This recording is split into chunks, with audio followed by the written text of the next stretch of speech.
Bismillahirrahmanirrahim. Assalamualaikum warahmatullahi wabarakatuh. Alhamdulillah wassalatu wassalamu ala Rasulillah. Asyhadu an la ilaha illallah wa asyhadu anna Muhammadan abduhu wa rasuluh. Semoga pada pagi hari ini kita diberikan kesehatan dan keberkahan dalam setiap pekerjaan. Walaupun pagi agak cukup dingin, namun hati yang dingin itu akan membawa pekerjaan yang dingin pula. Kemudian salawat dan salam kita sampaikan pula kepada Nabi Muhammad SAW. Dari beberapa kajian yang kemarin kita sudah sampaikan tentang seputar masalah taharah dan salat. Untuk kesempatan kini kita akan coba melihat sisi-sisi ibadah di luar salat yang itu sangat terkait dengan komitmen di dalam salat, baik dalam perkataan atau bacaan di dalam salat, lalu relevansinya dengan bacaan dan perkataan di luar salat, baik gerakan di dalam salat maupun hubungannya dengan gerakan sesudah kita melakukan salat. Yang pertama, salat disyaratkan pelakunya harus suci, dan suci itu kualitasnya lebih dari bersih, karena kata-kata bersih itu dipakai dengan istilah an-nazafah.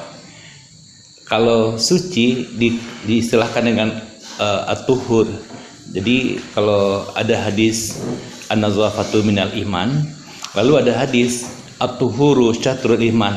Nah, yang hadis yang benar itu adalah at-tuhuru syatrul iman. Kesucian itu sebagian dari iman. Artinya iman seseorang ada kaitannya dengan perilaku kebersihan dan kesucian manusia. Jadi sebelum salat kita dianjurkan bersuci.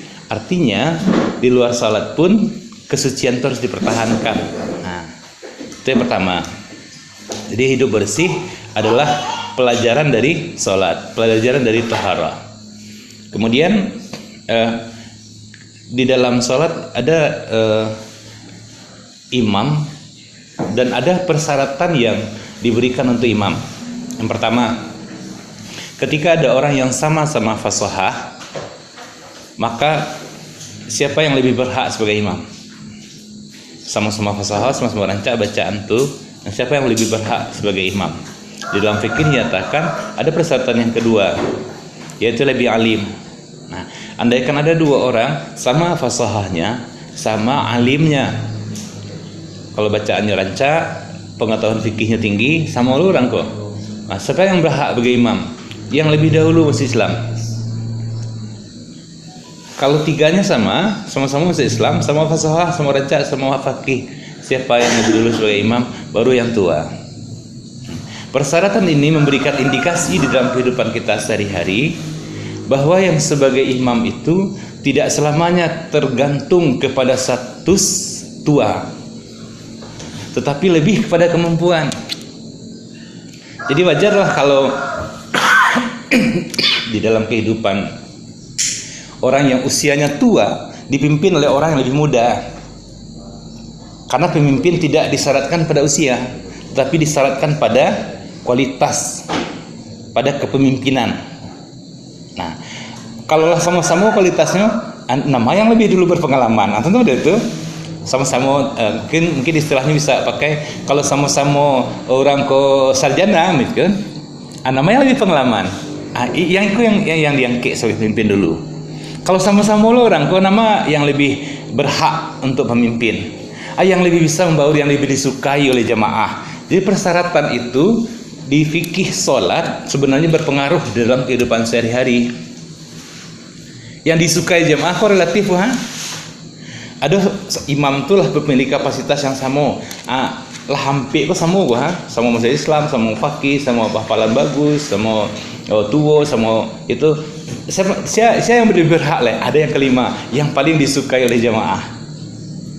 Jadi kalau seandainya hari kok orang berpacu menebar suara untuk menuai suara, yang paling banyak banang suara, itu berarti itu yang paling disukai oleh jamaah. Kira-kira seperti itu.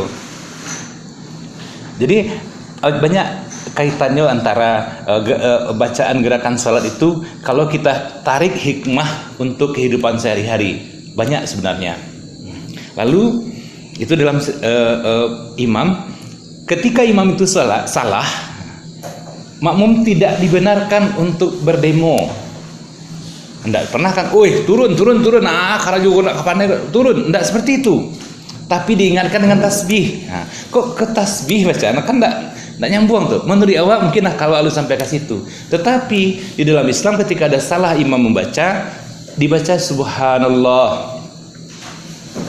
Artinya di dalam kehidupan sehari-hari ketika ada kesalahan jangan divonis dulu, jangan dihukum dulu, jangan diambil action dulu, tapi selesaikanlah dengan baik dulu. Nah, itu yang tasbih, menyelesaikan dengan baik.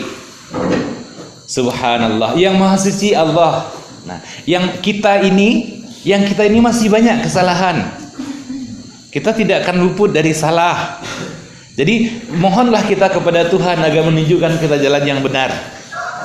Dalam kondisi seperti ini kita tidak berhak menghakimi seseorang.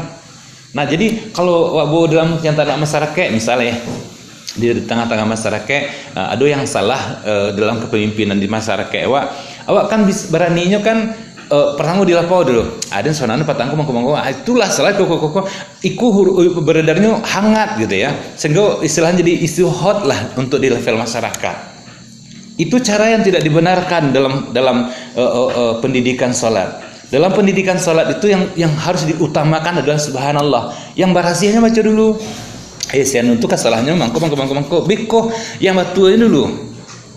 Sian itu kan hebat tuh iko hasil kerjanya batang iko mungkin untuk yang hal iko gagal siko mungkin siko syaruk itu bersama-sama siko. Andaikan seperti itulah kepemimpinan mungkin luar biasa. Pendidikan sholat itu akan masuk ke ranah sosial masyarakat. Nah, kalau imam lupa, tinggal mengingatkan. Di ayat misalkan lupa, kan menurut saya turun lah ganti lain tidak seperti itu kan? Tetapi diingatkan dengan ayat yang benar. Maka ketika kepemimpinan itu salah, tugas kita mengingatkan yang benar. Walaupun beko dalam persepsi awak dianggap salah, lah bisa jadi model itu begitu. Ya kalau lah model itu baru firak dengan jamaah. Alat sampai itu tidak berubah, ya udahlah. Berarti bukan mengecil level lebih tinggi pada imam tidak, tapi mungkin lebih cocok untuk awak sebagai imam oleh. Maka boleh firak di dalam salat. Itu ketika imam lupa, persyaratan imam. Lalu nangka 3. Di dalam salat bacaan itu harus benar. Salah huruf, salah arti. Salah mat, salah arti. Salah harkat, salah arti. Maka yang 3 kok fatal ketika ada kesalahan. Nah, lalu di dalam kehidupan sehari-hari yang menjadi pendidikan sholat adalah ketika mengecek, tidak boleh salah-salah kecek. Salah kecek Bapak yo. Ketika membaca ayat-ayat pertama 2, 3 sampai harus berurutan. Maka mengecek pun haruslah dengan berurutan.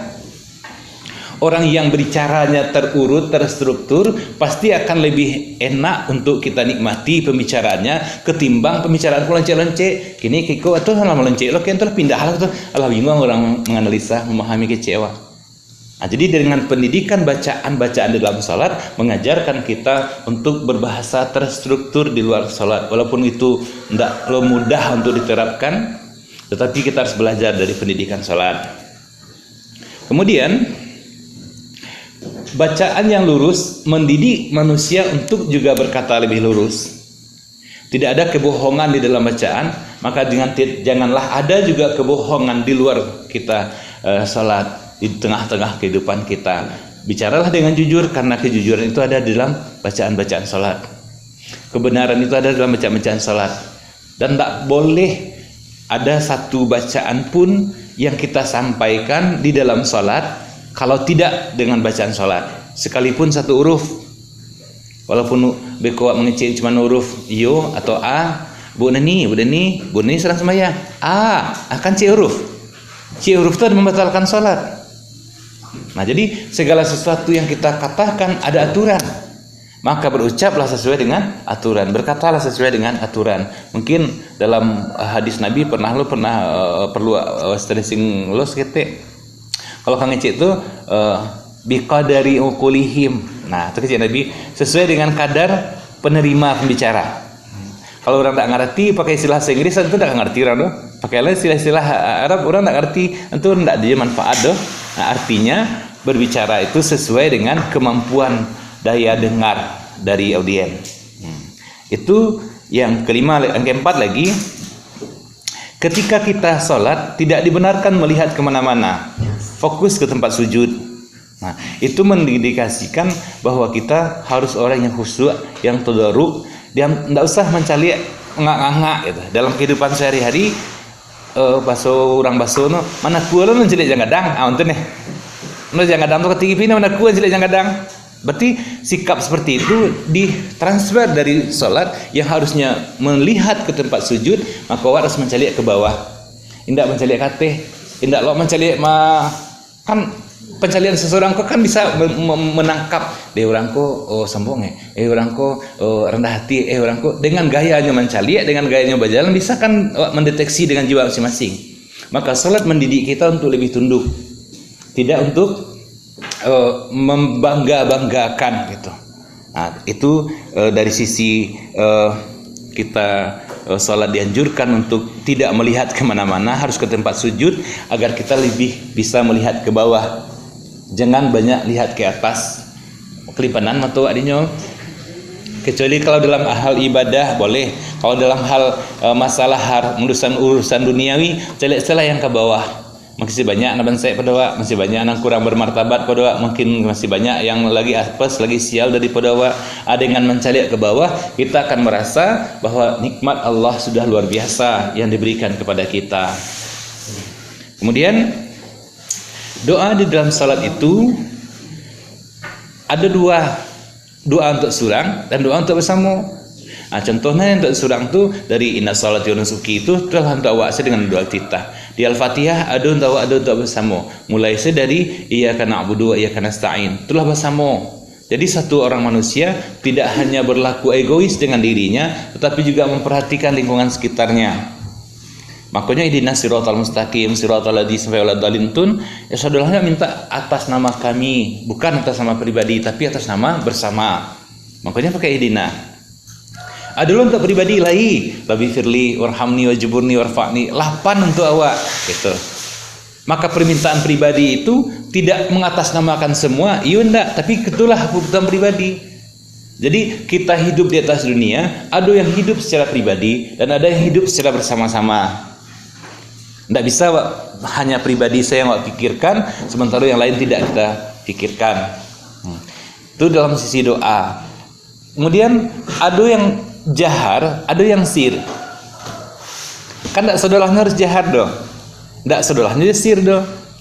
Di mana yang jahar? Al-Fatihah, mulai jahar, ayat jahar. Beko di takbir intikal jahar. Selebihnya sir. Jadi yang kali soraan kok tidak banyak doh. Justru yang banyak itu yang buat perlindungan. Jadi indikasinya kalau banyak ngecek, berarti kerajo kurang doh. Tapi kalau orang sekali-sekali ngecek, berarti orang kok banyak kerajo go. Itu pendidikan salat di situ. Yang jahar tuh sekete nyuci Al-Fatihah jo ayat no. Selebihnya sir lah kan.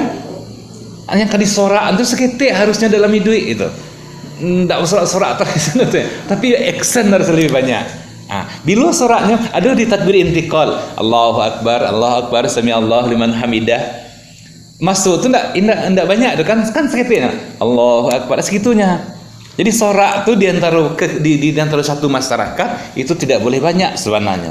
Pentingin viral dulu ya. Bekoh kan dalam konteks itu. Viral dalam artian ada yang plus, ada yang minus mungkin. Nah, itu. Kemudian di dalam pelaksanaan itu mungkin untuk awak pikiran dulu, artinya awak cari kajiannya lebih pas yang harus sebenarnya di dalam jahar dan sir. Kadang-kadang awak lebih banyak jahar. Contoh mendeliko di dalam sholat iyo sesuai dengan kebanyakan pendapat ulama, tetapi di luar sembahyang beko mulai dari istighfar itu kan bersama-sama astaghfirullahalazim itulah mulai sampai setengah jam. Ada tuh di satu sampai apa kali ya aduh jurang kok. Sudah assalamualaikum sekunnya surang sih lah kan. Tidak sama-sama ceko deh. Surang sih lah. Ibaratnya kalau membuat pange, pasti itu cakap pertangan tuh bu Kalau ikannya 2 ikunya, tentu tidak mungkin lo kecampangan 5 balik KB doh. Anda mungkin lo coba daknya 5 buah kadang-kadang doh. Tidak mungkin lo bak lo 2 karuang doh. Ikannya 2 ikuan. Kira-kira mau dari itu. Nan bacaan sembahyang yang pertama kul Allah, yang kedua kul a'udzu binas. Itu sudah sembahyang tu tak tanggung gitu sampai isya tak buat sekali. Apa itu masuk adalah merangkaian ibadah yang telah teratur dan terstruktur. Sementara itu kan banyak tambahan-tambahan zikir-zikir yang sama-sama waktu itu. Tadi lo gak seratui. Bukan kita anti itu, kita perlu itu. Itu energi ilahiyahnya mungkin dari situ kita latih. Riyadhah itu mungkin awalnya tambahnya mungkin dari situ. Tetapi ketika waduh orang yang tidak suka dengan itu tidak usah lo mencap orang. Pajak orang berzikir orang tadinya lari keluar. Mungkin adalah kajian yang lain mungkin di situ. Nah, tetapi untuk doa dan doa, zikir dan zikir sesudah solat memang banyak hadis yang diajar dari Rasulullah untuk kolai panambah-nambah dan wajib cakunan kurang. Ditambah jangan sunatko dan bocor-bocor gaya mungkin tambah jangan sunatko. Kalau banyak ambil pange, ikannya banyak lo lama rasa pange. Beko sembayang ayatnya tidak lebih dari atakasur sampai anas. Situ-situ saya tarikh main ayat ko. Tiba zikir tunggu panjang doa tunggu lama antar hingga ada tinta indak ulo pokoknya baca dari dulu. Nah, berarti banyak hal yang bisa cari ya. Hikmah-hikmah apa di dalam gerakan dan bacaan salat. Mungkin sampai di situ. Kalau untuk selanjutnya mungkin kita bisa untuk diskusi ya. Untuk sementara sampai situ dulu.